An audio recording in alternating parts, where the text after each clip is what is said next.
Welcome to the podcast, Honey, Even Superwoman Needs Therapy. I am your host, JuNene K. This is where we talk about real woman schnit, things that irritate us, things that annoy us, things that uplift us, things that boggle us down, everything, all things, right here, okay? Come on in, honey. The water's just fine. Ready? Here we go. All right, party people, this is the second video version of our Even Superwoman Needs Therapy. I am on with husband number 2/3 of the fraction. Mr. Howard Britt himself on.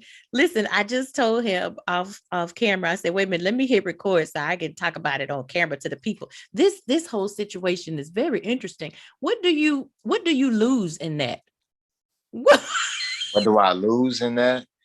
Man, how people say you lose breadcrumbs, chips, lint, cotton. Oh my God. Everything.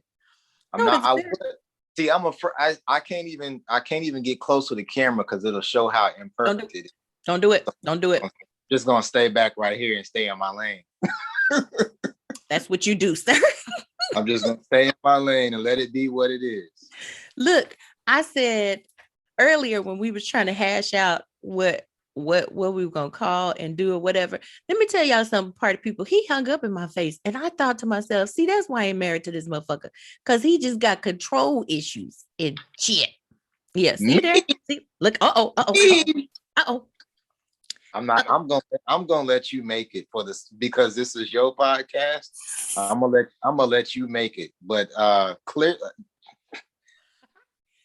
I tells the peoples that I have control issues, so you don't severely. Aren't you like a Leo or something? I am a Leo. What do you mean severely? Wait a minute, dial that back. Severe control issues. We should do a podcast about that. We should do a podcast about how controlling you are. Wait a minute, what are you talking about? That I'm not even controlling enough to do a whole podcast. Well. You see what I mean?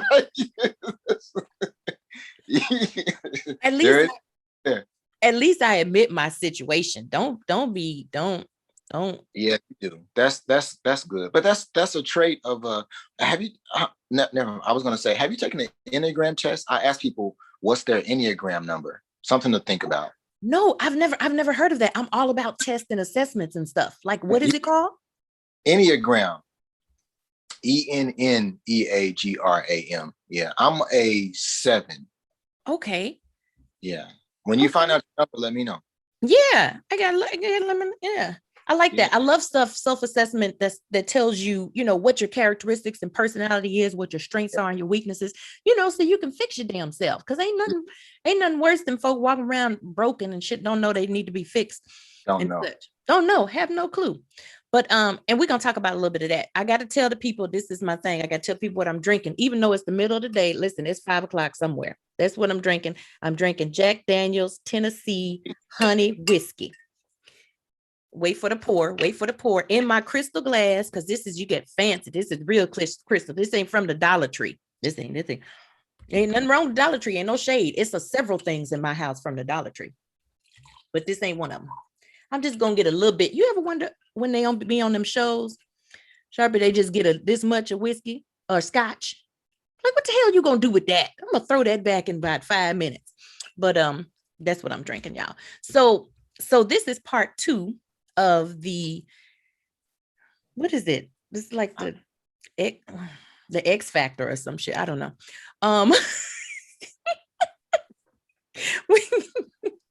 We got such a good response from the first one.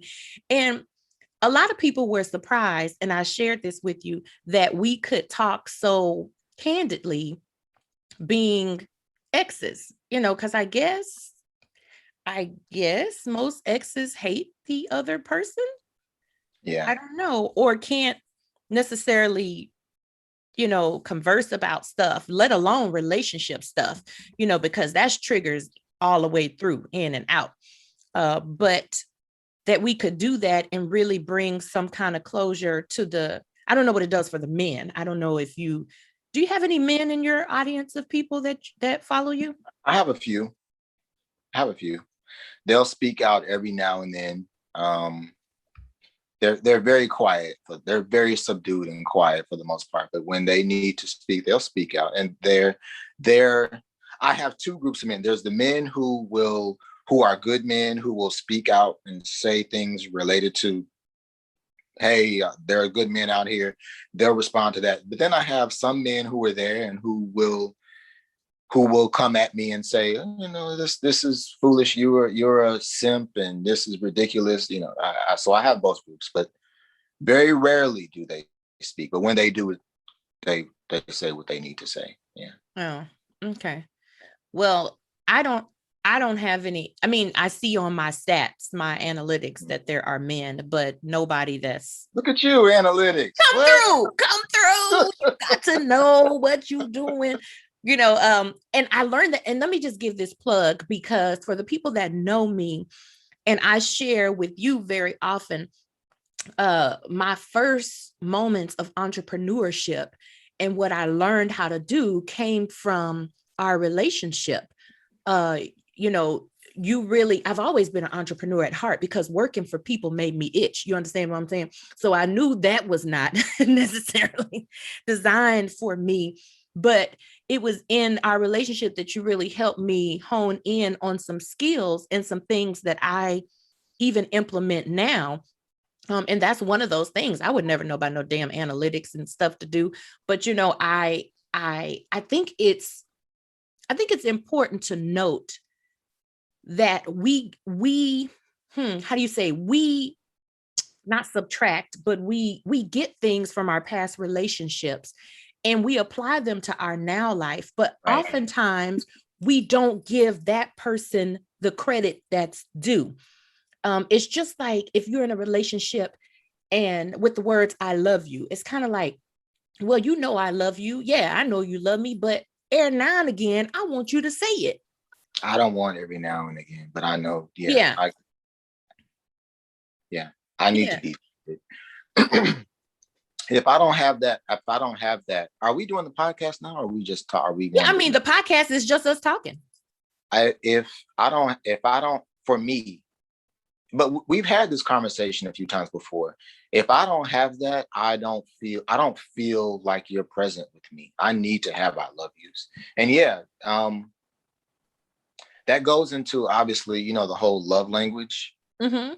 But for me, I just feel like I was thinking about this last night. Like if you don't want to give somebody 100% of all that you have to give, like if you have to hold that stuff back, if you don't want to compliment your partner, why is that?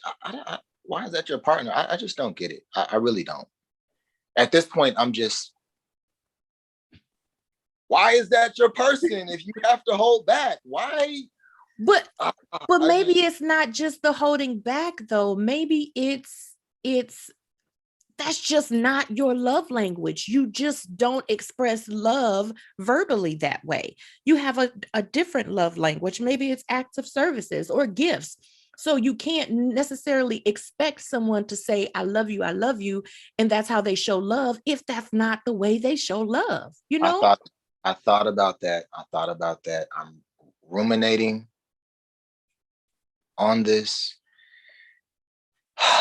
And my thing is, I feel like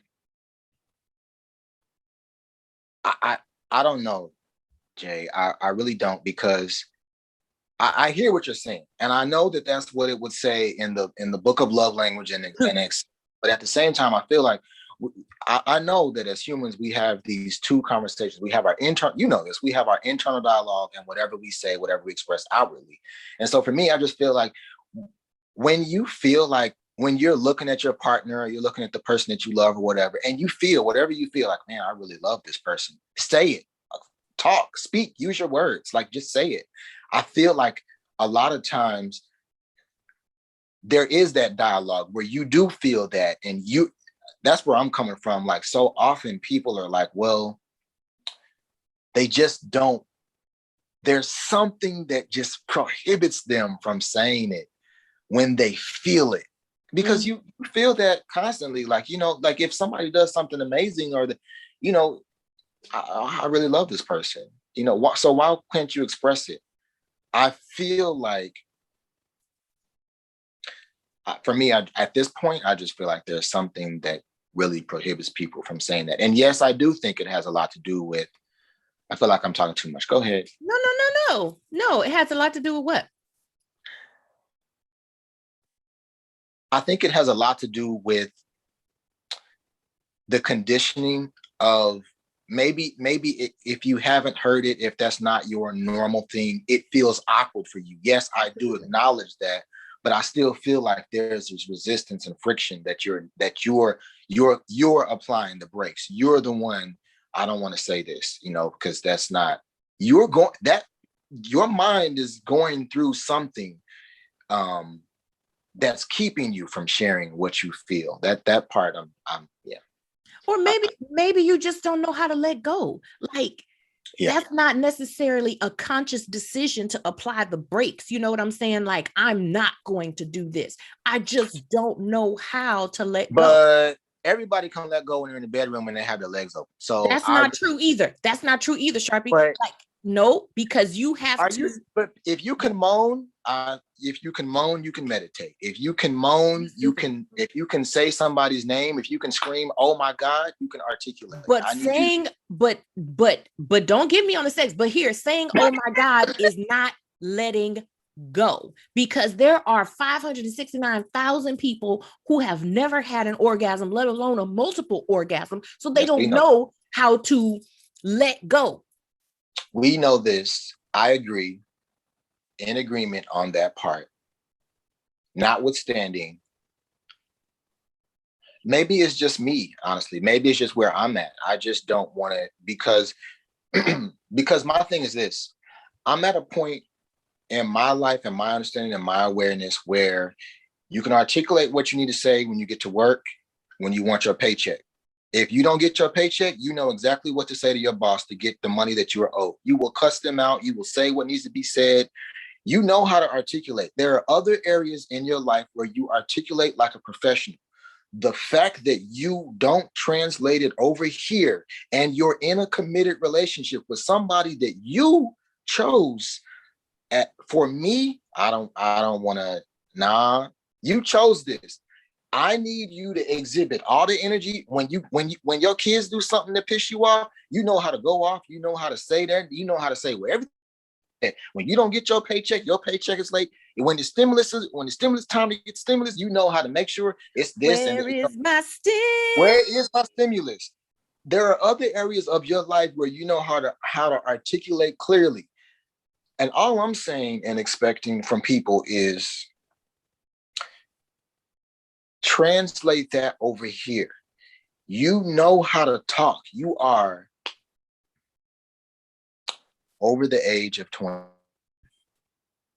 And my tolerance for it is clearly, as you can see, very slim.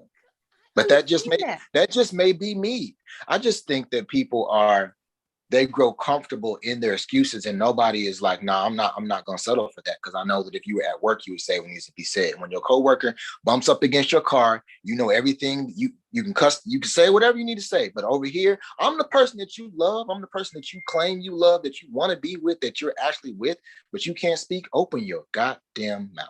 It's just me. That's just me. I get that, and that's received, and that makes a lot of sense. That makes a lot of sense. I will say, for the majority of people, if you explain it like that, and if it's translated like that, then you have to compartmentalize that in your brain to say, you know what, you got a valid point. I can articulate over here. Some people cannot. Some people are just passive all day, every day, no matter what area of life it is. But again, if it's explained like that, here's the thing. Like I said the other day, when you know better, you do better, allegedly, right? So if you tell somebody, no, you can articulate over here, you can talk to your kids over here, you know how to do this. When it comes to us, why are you lackluster? Now, if you break it down to a person like that, that's in a relationship that really has the desire to be in that relationship, then they can think about that thing. Okay, no, you know what? You show right. Like, let me work on me. And give me a beat, give me some time to try to do that. And then you can support that person in that. They may not say I love you every day or every time they get off the phone, but a little bit more of that comes out. You know what I'm saying? But Yeah. like we said the first time, those are things that we need to get out straight from jump out the gate. Out the gate, honey. Out the gate. I just don't have enough. I don't have another marriage to. This shit need to be, honey. Like, boo. Like, I love you, but babe, I can't.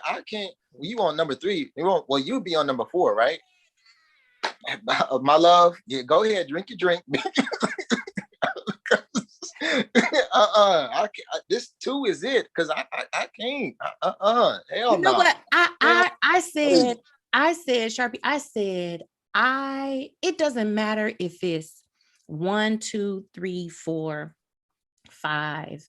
It really doesn't. 6. For me personally, I used to have hangups, and I share this story very openly. I used to have hangups with having to include in my story that I've been married 3 times, because what the average eye sees is the common denominator is me.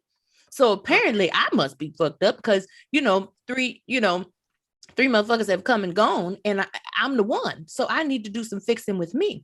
And I used to believe that and buy into that. However, I realized that there were 3 separate things. And that's not to say that, oh, this one did that one, did that, this one did that one, and that one did that. So that's why I ain't married no more, because some people do that. It's not that. I had my own issues in each of the marriages. But what I found is that each one had its separate thing. So this didn't work because of this. This one didn't work because of that. That one didn't work because of that. And it's not a you, him. He tricked me. I was listening to a conversation the other day with somebody else that's on Instagram that was doing something, and the woman is always, and that's kind of like a thing with women. It's their default story. He did such and such to me. He tricked me. It was him. He wasn't ready. He was accusing me of cheating, or he was lying, and he was what? But what did you do, boo-boo? What the hell did you do? Or what didn't you do?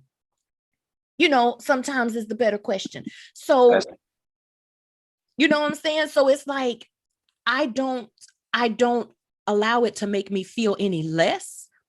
And it's not something, I brag about it in jest, because it's something that not very many people are bold enough to say. I've been married 3 times. This will be number 4, but it doesn't taint me. It doesn't keep me from trying to get it right the next time. Because now I have these good experiences that I know what not to do. And consequently, in knowing what not to do, I know what to do. Yeah, this conversation always trips me out on my page, because people are always like, they really, really go on this subject. They really, really like to go hard on Steve Harvey. Like, why would y'all take advice from somebody who's failed at it for 3 times? And they're like, oh, when a person has this public display of failure, they get discounted to the extreme. And I'm just like, they even come at me sometimes. They're like, oh, you don't know what you're talking about. I'm like, well, I've been married and divorced. So if you don't want to hear the advice that I have to say about the marriage, then listen to the advice that I'm trying to tell you, so that you can avoid getting divorced. Like, but people have this, and it's shown me that people have this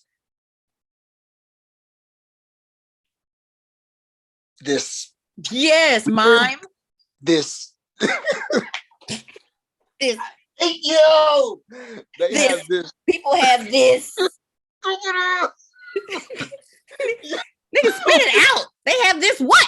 Articulate. Use your words. Shut up. They have this thing where they're like obsessed with perfection. Like, yes, if I fail at marriage, if I get divorced, it's over. And if somebody makes this mistake, they're finished. And it's just like, people don't understand that like you said, every relationship and marriage, it takes 2 people. Like, it is entirely possible that this is the heart of the matter, that a woman you could have been damn near as perfect as you could have been.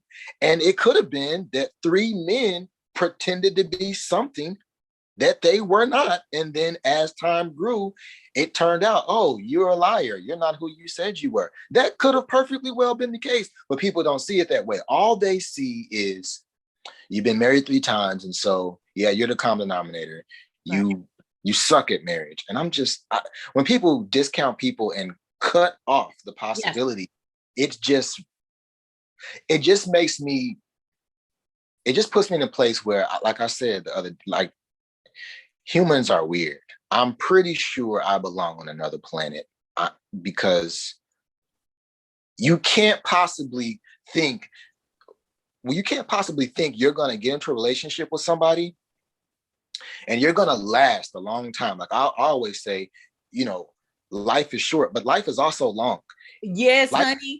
Life is too long to think that you're going to be perfect, that whatever relationship you have today, that's going to be the same relationship. I don't remember who I was listening to, but it was something really, really good. I can't remember, but they were saying how when there's these phases, when you're in a relationship, when you're in a marriage or whatever, there are these phases where you have, let's just say 7 years is spent with version A of our marriage, and then 7 years is spent with version B of our marriage. And through these different phases, we change, we evolve. The question is, can we evolve with each other? And so when people have these things where they discount people, it's just like, no, people change, people grow, people evolve. Everybody's not perfect. And the marriage was good while it was good. Like it was a real valid, when I said till death do us part, whatever, that's what I meant while we were in that situation. Right. And then things changed. So, but that doesn't take away from the meaning of it or the value of it. People are weird. Yeah. I totally agree with that, and totally agree with you, saying, for me, I remember I heard TD Jakes say one time, I'm saying it was TD Jakes that said, and a lot of people say that you didn't take marriage advice for somebody who's divorced. And for me personally, that's the one I want it from. I don't, because understanding that in marriage over time, I know people that have been married for 7 years. I know people that have been married for 10, 25. I know people that have been married for 50. Over time, some old ass people, but anyway, you understand what I'm saying? One person becomes part of you is extracted so that you can not conflict with the other person. You know what I'm saying? So it's the compromise. It's the yes. It's the honey, and so you may resist filling your dreams up or going as far as you want to go because you want to preserve this, or because this person doesn't support you in it, or doesn't think that you can do it, or what have you. So what ends up happening is the one partner, whether it's the passive partner or the aggressive partner, whatever, ends up merging into the other partner in a way that they lose themselves so much. Like if you ask somebody, how you stay married so long, a lot of men joke, I just do what she say. You know what I'm saying? There is no conflict. So if it's not that you have some good advice to offer me because you've been married for 35 years. You have just been complicit in whatever the hell the marriage was entailing. Right. And go ahead. I can't build off that shit because the type of person that I am, you try to put me in a little old box. And I remember saying this to you, like from the jump, you try to put me in a box and I'm going to break out the hole. I'm going to start carving holes in the side and on the bottom. You know what I'm saying? If you don't allow a person to be who they are, especially if they have a dynamic personality, you can do that with some passive people who don't necessarily, they don't want to cause a fuss. They just want to be with somebody. They'll show you they love you. They buy you fuzz. They do whatever. Life only means so much to them. Yeah. Yeah. But when you get with somebody that has a dynamic personality, it's like, whoa. Wait a minute. No. So then perhaps you find out at some point, you two don't belong together to grow indefinitely. And yeah. This woman has said to me, don't date where you are, date where you're going. And I felt that was so essential and necessary, because you can't grow with everybody. Everybody isn't willing to go on the journey of your growth. You know, everybody, like, if you know you want to be a multi-millionaire, everybody isn't willing to read Think and Grow Rich. Right. You know, everybody isn't willing to Tony Robbins. You remember when we had when we were getting into Tony Robbins in the early 2000s, it's like, everybody isn't willing to be like, you say state change. What state? Yep. We about to move? You about to pack up a U-Haul? Yeah. What do you mean I have to change my state? What you want me to get physical? Like, you want me to exercise just to feel better? To right. be able to. Everybody isn't willing to grow like that, you know? And so I think this is what I was saying to a friend yesterday. I'm so frustrated with the dating industry and relationships, how we go about relationships, especially in our culture, because we don't address what needs to be addressed. We don't have these type of conversations. What we do is we see somebody, we do everything based on attraction. And in my mind, at this point, I'm not interested in if I'm attracted to you. I'm interested in if I'm assigned to you. So I'm interested in. Now, wait a minute now, because you can't be butt ass ugly. Now, hold on. Let me just pause you right there. I'm gonna get you back to where you was, but no, sir. No, sir. There must be some type of attraction. Whether I'm assigned to your ass or not. I really like looking at you. Listen, I love you so much, because there's so much I could say right now, and you already know. Let me just tell you, honey, I'm not gonna do that. Baby, we can be assigned, honey. We are on the same wavelength, but if you butt ass ugly, we gonna have an issue. We're gonna have an issue. Yeah. I'm just saying, in terms of beyond, you know what I mean, idiot. Go ahead. I just had to put that disclaimer in for the people that was like, wait a minute, hold the fuck up. Wait a minute. No, I don't agree with this guy. Beyond that, I just mean that, so often we just go based on, I like you, I got a vibe with you, I got a chemistry with you. Don't think like that anymore. And I feel like in our culture, there needs to be a different type of way that we go about relationships, and we deal with each other so that we can have relationships that actually last and allow us to grow and change our family structure and eliminate all the single women who are being single mothers and eliminate the community issues in the community. All that stuff, to me, has a lot to do with, for me, how the woman has the ability to say yes in a relationship. The man has the ability to choose. The woman usually has the most power because she says yes to every man, any man she comes across. Men, as we can see, have been continually, habitually, just kind of, I want to say careless, but I don't want to be disrespectful. Men they are good at manipulating, pretending, faking. They're good at doing those type of things. And so it puts a woman in an unfortunate position. So I'm saying all this to say, I just feel like things have to be settled, discussed, communicated in the beginning. Where are we going? Do you want to do this? Is this like, okay, this is what I want to do. Can you help me get here? Can we go here together? Okay, I know that we vibe together. I know that we may have great sex together, whatever. But I want, like, for instance, I want to run for vice president. Of course, I don't. I never would. I would never make it because I have a big mouth. But it's like, if I want to run for vice president, do you want to go on that ride with me? You just got good pussy. Like, you know what I'm saying? Right. Like, and so, right.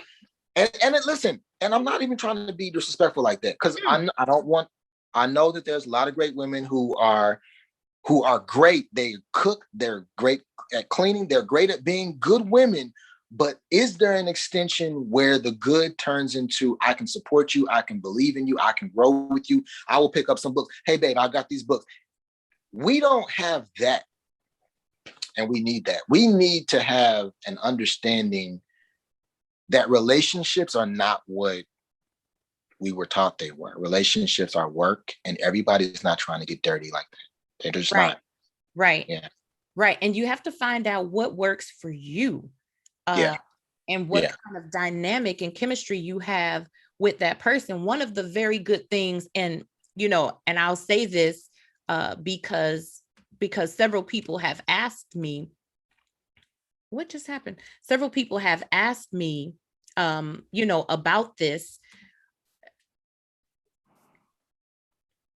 And so and it may help somebody. This is not, you remember last time I was like, wait a minute, just don't be telling the people what the hell was in, because you go from, but part of our great dynamic, and let me just say this off the cuff, just because something was great and magical doesn't mean it was built to last. Just like you say, it was good. It worked for that particular moment.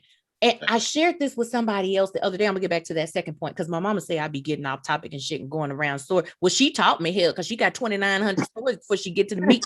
But I want to say this before I say that. I remember,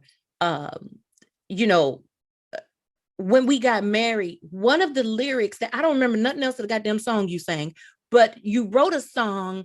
And there was one lyric that stood out to me that was so powerful, and I use even to this day. The hook or some shit, I don't know what, because I ain't no goddamn. But you said, before I say I do, I want you to know I already have. Yeah, I remember that. Shit, what? That's some powerful shit. Like, I don't know if you know Kevin on stage. Kev. Mm-hmm. I listened to his wife's speech at the dinner. Like Jen had me listen to that joint, and she was like, there was a point where you were going off the cliff, but I knew that I was willing to follow you off the motherfucking cliff. And I was like, that's what I'm talking about. I was like, what? So getting back to what I was saying before that, there was some dynamics where you being an entrepreneur and me learning the entrepreneur journey, me not knowing it, but learning it and still working, and you figuring it out, that we got on some tough times, but it was never a moment that I said, you need to go get a job at Burger King, or you need to get something to bring the money up in here. It was a constant belief and revere and support of what you were doing, that if we had to eat potatoes for a week, you remember, nigga, what? The people don't know. Baked potatoes and ketchup, wasn't it? If we had to do that for a week or a month or whatever, I knew I had full belief in the fact that whether it was the 20th or not, and the rent was due on the 1st, that at some point in that month, you was going to get the rent paid. That's why I want to interject here. People always ask me why I'm single. And people always come on my page and they say whatever they say. And I'm always fascinated by how many women I come across, millions of women who resonate with my messages. And they're always like, I can't understand why you're single. Mm-hmm. I can't understand. And I always go back to, they don't understand that I've had a wife. Even before we got married, they don't understand, because not everybody's willing to jump off that cliff with you. Right. And the crazy thing is that what people do for me is they do relationships the opposite. They look for everybody who's not going to take them off the cliff. They do everything that has nothing to do with a long-term real relationship. The whole dating experience is based around, let's see who won't fail us. Right. But the vows are everything, including every fucked up thing that could possibly happen. You say, I do too. Like, everybody's not trying to be with you, what you mean? If I was honey, let me do it like this. If I was to roll up on a female today, you ain't got the rent, nigga, get your Yep. I'm out of it. It ain't no question. It ain't no conversation. It ain't no Tony Robbins. I don't know who the fuck Tony Robbins is, but right. You and Tony Robbins, get the fuck out of my house. You ain't never, and I ain't about to move in with you. Nigga, what the fuck you talking about? You ain't got right. What? You late on the rent. Take your ass down there to McDonald's and do something. You I knew you wasn't about shit. I knew I should, and I told you not to stop. That part, and I'm I'm going to be respectful. I'm going to be totally respectful, but I am not making this up. So no. I'm not making this up. So it's just like, yeah, the type of woman that you were and the type of marriage that we had is something that I'm not tripping on the whole, why is it when people come at me like, why aren't you married? Why is it so hard for you to get? No, it's so hard because I know that there's so few people who are willing to go the depths for me to, not even for me, but for us to have a lasting relationship that means something. People don't understand. They have this role, they have the roles messed up, and I think that they have the meaning of relationship and partnership messed up. They just think relationship, and they don't think partnership. They don't think a minute, 100%. That means whatever you screw up, I got your back. I'm with you 100%. Right. They don't have that. You don't have that. And the fact that we're here today having this conversation, I'm gonna shut up now. The fact that we're having this conversation is because that's how we built this. It was just built on realness and authenticity and transparency, and that we've always been 100 with each other, and that's kind of why we're able to have these conversations, which most people build it based on superficial shit, and I'm not with that. That wasn't us. So anyway, right. Yeah, totally. I think it's beneficial for people to hear that. Some people don't know any other way. I've come to that realization. That's why things like this are instrumental for the people. There are some people that don't want to know any other way. Let me just say that. That part. They don't want to know any other way. Right. They are convinced that their way is the way, and that's it. But there are some people that have been stuck in their muck and miry for so long. They desire to get out, but they just don't know or have the tools, or know that they have the tools, let me say that, to get out. So that's why stuff like this is instrumental in talking about it. And there's so much bullshit that can be fed to an individual. I watch every time somebody jacks up, I watch the apology that they have to give to the people. And I'm not going to say no names, but I watched somebody's apology just last night. Takes drink. And I was thinking to myself, baby, you was better off not saying shit, because the bullshit that is rolling off of your lips because you're trying to justify something that for 7 out of 10 of the people don't need any justification.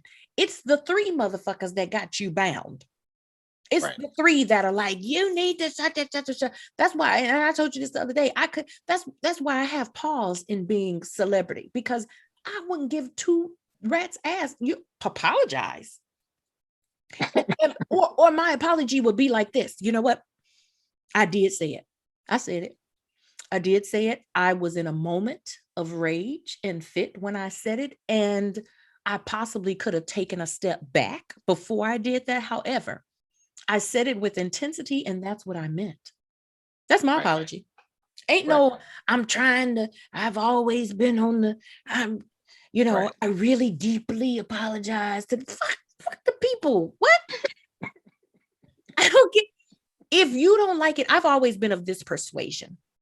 If you don't like what it is that I'm doing over here, go the fuck over there. Why do you feel the need to openly express the fact that you don't like what I'm doing over here? Baby, there is room. You understand what I'm saying? There is room. Go over yonder.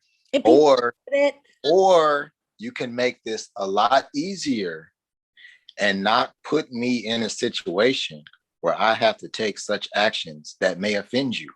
Yeah. You may want to not talk to me at 3 a.m. if 3 a.m. is not my best time. For me, I don't care. I'm at 3 a.m. It don't matter. But I'm just saying, people, oh my God, there's a situation that we both know in regards to the apology. And it's just like, people will try to trap you into making a mistake just so hopefully I can get this out right real quick. People will do things just to try to trap you to live in the character. They will try to do things to negate the character that you live by, just because they know that if you step out of character, it will display to everybody else that you're not who you say you are. They will do everything possible to try to get you to cuss, because they know that because you have a platform, you're not supposed to cuss. And now all of a sudden that you cuss, they want to highlight the fact that you cuss, Right. But they're not highlighting that because you actually cuss. They're highlighting that because they want the world to know that you're not who you say you are. Well, bitch, if you don't want me to cuss, don't come at me sideways, right, and don't do fuck up shit to make me cuss, and I won't have to do this. But at the same time, we need to talk about your fucked up ass that made me cuss in the first place. But we're not going to talk about that. We're not going to talk about that. We're not going to talk about over that. We skipped over all of that. Yeah. Skip over all, man. I can't. Yeah. That's like I said. Yeah. That's like I said the other. Yeah. It's what they think is important. What gets the most attention. And like you said, we're not going to talk about the fact of you provoking me, but I should have some supernatural ability to weed through all of the disrespect and shit that you are throwing at me to stay mainframe, unless you practice emotional stability. Now, my thing is, part of what I do is teach people how to manage their emotions. So for me to pop off and be like, bitch, motherfucker, you're not, is probably uncanny, because I teach people how to manage their emotions. However, in teaching that, I understand and I know what that feels like for my emotions to get on 20 and to be right there. Right. And that don't mean I don't falter sometimes and pop off. But the thing is, I'm able to come back, down and stabilize myself. But here's the thing. When we understand that humankind is just that, humankind, there is nothing to use against me. I put on one of the posts, this life coach cusses. I'm going to say shit, fuck, damn, hell. I'm going to say it.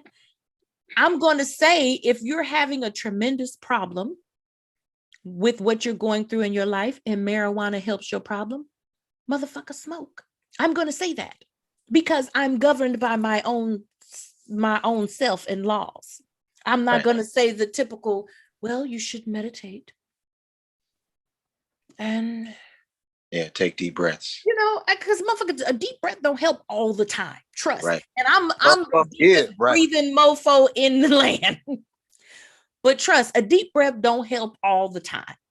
Right. But my point in saying all of that is, it's like the person that's trying to catch or cast the net to catch somebody in something is the one that needs a little bit of the attention, that says, so what is going on with you that you feel the need? Like I said in one of my other podcasts, you have to be the police person to save the world from this horrible person that's doing this stuff that nobody knows that they're doing. Come on, Bishop, and preach. Listen, leave my offering, motherfucker. Leave my offering. You understand what I'm saying?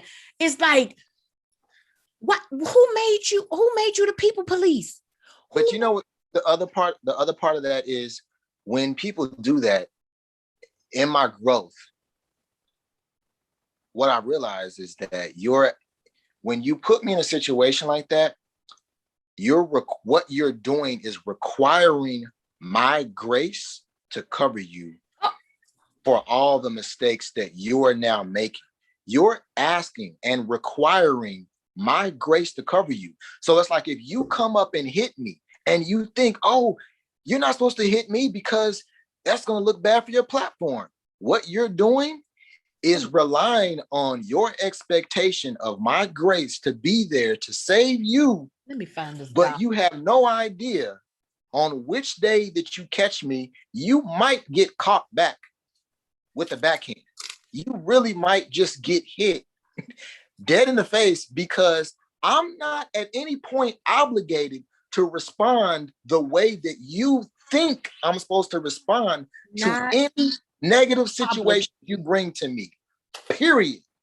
And I don't understand why it's so hard for people to follow the golden rule. Treat people the way you want to be treated. If you don't want to be hit, don't hit me. You don't want to be cussed out, don't cuss at me. If you don't want to, like, if you don't want negative shit, don't bring me negative shit. Right. Now, the fact that I'm gonna 9 times out of 10 give you that grace, you're relying on that. That's not smart. Because there's still 1 time out of 10, I might slap the shit out of you. And I'm not going to apologize. I'm going to be like, you asked for this. That's what you wanted. You came and you slapped me. There's no law that says I'm supposed to respond this way. Yeah. And how can you? I don't wear as a human. Yeah. Yeah. How can you? How are you expected to?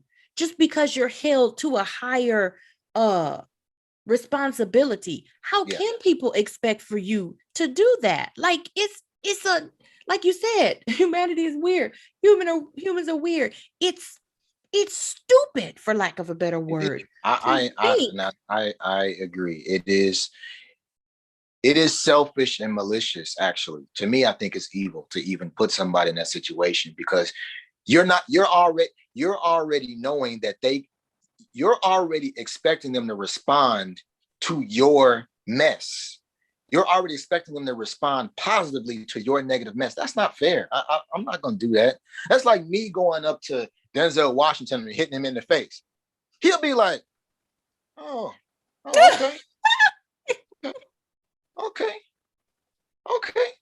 Okay, nigga. Okay, you think you want to hit me? Okay. You think I'm acting, huh? That's what you think? You think I'm acting?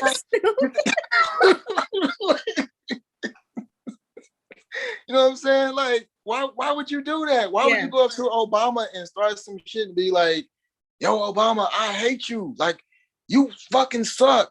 At any point, he could be like, well, what we want to do, sir, I want to beat the shit out of you. Michelle, go over there, talk to Sasha and Malia, because I'm going to whoop his ass right now. Y'all, he been working on his Obama impersonations. He been working. Like, why do people? And the thing is that people do that in life. They do that at work. They do that in relationships. They just expect that you're going to respond. That you're always supposed to have this perfect response. And I think that, again, that's just something that we as humans, we don't. Especially when it comes to relationships, we don't give people the grace to understand that they're extending grace a lot of times when we make mistakes.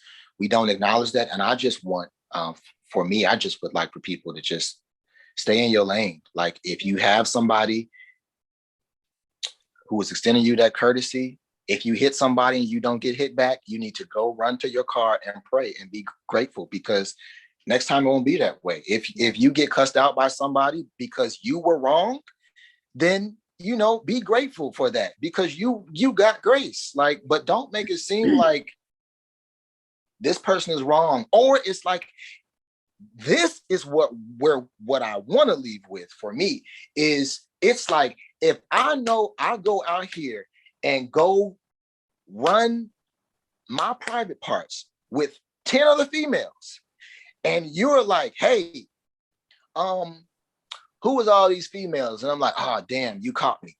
I can't be mad if you pack your shit up and leave. I can't be like, but you were supposed to, but I love you, but you're supposed to hold me. Nope. At any time, you can decide, no, that's not my choice. You went out there and I wasn't with you, ho. At any time. Anytime. What's the saying? What is it, Sharpie? Anybody can change their mind. At any time, for any reason or no reason at all. I told Nate that the other day. I said, you taught me that, Nate. You taught me that. Nate is changing the world, ain't he? He don't know how much he changing the whole world, boy. Any reason at all. I want to just say, you know, it's funny, but like, his grace is sufficient, not mine. Shit. You understand? And everybody has, shout out to Malcolm Gladwell, a tipping point. Everybody has a tipping, and you don't know what that is, and you don't know what causes it and what triggers it. So stay out the way. Stay out the way. Stay out the way. Totally, unequivocally. Look, you know, we can talk for 10, 12 hours. We gonna get on off these airways. I sure enough appreciate you for part 2. You know the people gonna ask that you be like a regular. Wait a minute, ain't nobody doing no payroll over here. Were we supposed to finish what we were talking about the last time? Because did we? I don't know if we were supposed to cover anything in particular. Oh, I got to go back to the notes and see where we left off. Because you said at one point, now that's part 2 of the conversation. But I think it kind of encompasses everything that we say. That's the beauty of being able to candidly talk about stuff. And you get triggered by something else that you forgot to mention on the other time. But you know, there'll be time and space, you know, for that. I know I've just drug you into this whole situation. Jesus Christ. But it is it's necessary and is needed for some people. So I appreciate you. I appreciate your time. I appreciate you for being on, for doing it for me. I like to end every podcast with the affirmation: I am present, I am enough, and I benefit the world. I am present right here. I'm right here. I am enough, motherfucker, and I benefit the world. Let me tell y'all. Sharpie, I found out what it's called. Jen told me it's a tapestry. It's a tapestry. So look up tapestry on Amazon. Oh, so Jen knows everything now. Yeah, Jen knows everything. Yeah. Jeez. Wow. So yeah, this is my tapestry. For those of you that like it, you saw it in She found it for you? No, I found it. She just knows what it's called. Yeah, okay. For the people that like it, that saw it in the last whatchamadig. This is my thinking woman. The artist is I cannot see. So yeah. But anyway, thank you so much for your time and your intelligence and intentions. I'll talk to you soon, love. All right, love. Bye-bye.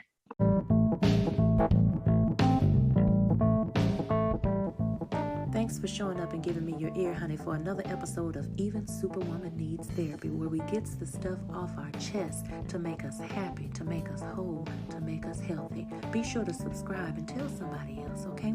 So you don't miss a nothing. Until next time, go confidently in the direction of your dreams, honey. Live the life you have imagined. Peace and